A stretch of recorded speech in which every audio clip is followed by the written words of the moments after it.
I want parents to understand that it is the natural thing as kids get into their teenage years and early teens, and then more so in the later teens, for the child to branch off and break away from the parent, right? I've often told them the more they dominate and control their child, the more radical that breakaway will be. If you let the child be an individual growing up, then that'll be a gradual individuation. If you don't, it will be a more radical, rebellious sort of thing, whatever it takes in their mind to get away and stand on their own 2 feet. But it's going to happen. It's supposed to happen, right? It's supposed to happen. And sometimes parents will extol their child's virtues and say to me, my child is so good. My child and I talk every single day, and I'm my child's best friend. And, for me as a psychologist, it's just one red flag after another red flag. Oh, my gosh. After another red flag. Yeah. Because the child is supposed to be moving away from you and discovering who it is they are and not be enmeshed and stuck to your apron strings, right? So parents mistake closeness for enmeshment and enmeshment for closeness. And that is because of the parents' own toxic desires to feel needed, to feel like they are still worthy, that they have an identity. And that's really one of the greatest parental pitfalls, is the parents' own need to be significant in the child's eyes. And in doing that, they use their children for their sense of worth and identity and never let the child find their way.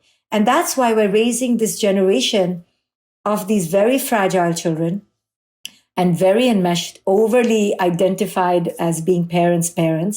And this is a failure, I believe, and we need to remedy it with compassion and understanding, but we need to do so quite immediately. Well, let's talk about that for a minute. You have tips on parenting, and your number 2 tip, if I can just read this, it says, reframe every struggle with your child as an invitation for your personal growth and awareness. When you make this internal pivot, you begin to shift how you view your child and how you relate to them. Can you commit to asking yourself, what does this moment say about me? Just this one pivot has the power to change your entire dynamic with your children. So you're saying, can you commit to asking yourself, what does this moment say about me? Now, here's my question. Based on parental legacy, based on the fact that there is a generational legacy, a parental legacy, that anonymous poem, Children Learn What They Live, is so profound.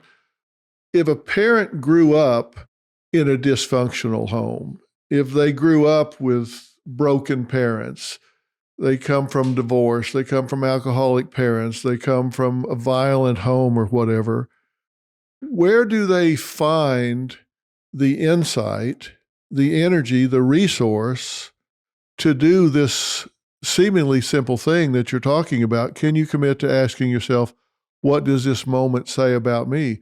How do they find that and get that direction when they're a product of broken parenting themselves? Right. I get this question so often in another way when people ask me, your work in conscious parenting is about becoming conscious. But how do I become conscious of that that's unconscious? Here's the way you do it, or the way it will be done to you. Our life will eventually fall apart to such a degree that we will hit the rubber will hit the road, so to speak, which means our ego, our coping strategies will eventually stop working. And one day we will have this rock bottom moment, which I, as a therapist, wait for, not in a perverse way, but in an invitational way, because it's that rock bottom moment. So that last fight with your 16-year-old, your 5th grader is dropping out of school, your 20-year-old refuses to talk to you. All these pivotal moments of pain will happen where your ego is forced to surrender and you're forced to say, okay, what in me now needs to heal? So sadly or gladly, pain is the way that we come to our greatest awakening. I often say pain is the greatest portal for our transformation. But till that happens, we will keep being dysfunctional. And eventually something cracks where we wake up. And the reason I do parenting more than anything else, and I talk about parenting, is because with every other client, it's so hard to break their ego. But with the parent, I have found, because of our intense love and devotion for our children and our inability to really see them in pain, that I find that the defense of the parent cracks a little bit, and I can get in there and help them to see how so much of this is a repetition of their own childhood. And finally, because they love their children so much, the parent is slightly willing to see how they are so co-creating these patterns. And, our children are our greatest mirrors. They are the ones for whom we will do work for, like I've never seen them do it for anyone else. So that's why I talk about conscious parenting so much.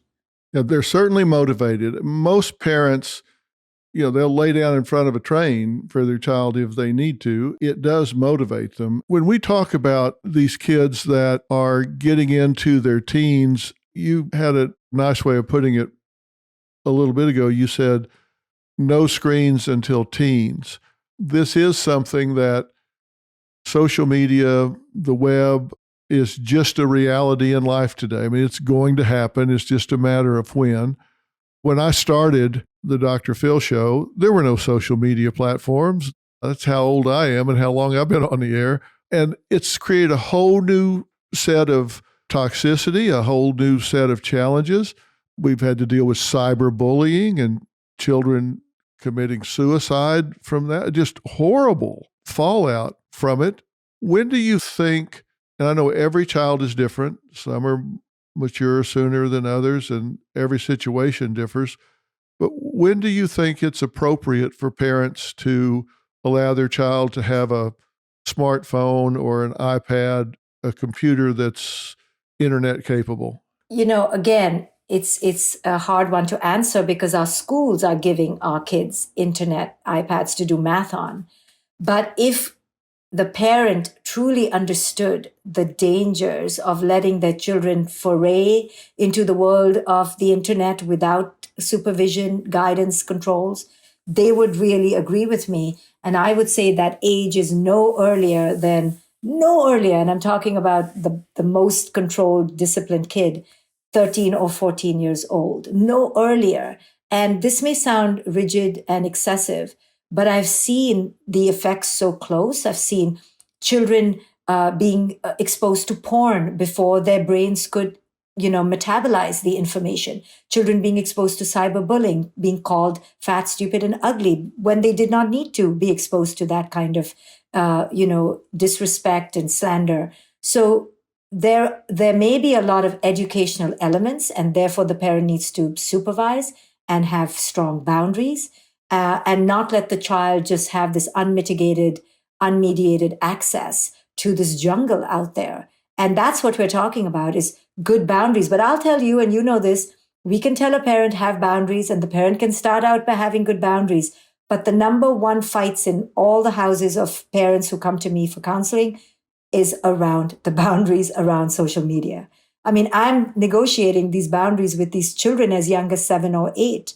So we're not fighting about TV time anymore, where the parent could hide the remote.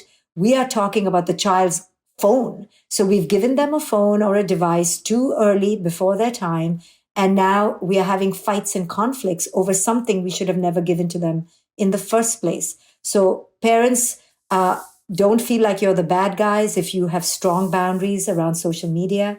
And don't be afraid to institute them, because you're really allowing your children to do things like we used to do in childhood, like get bored, be creative, stare outside a window, pick up a pen and doodle and draw. These are all things that are pro-healthy development that our children are now being robbed of because of our own and their screen addiction.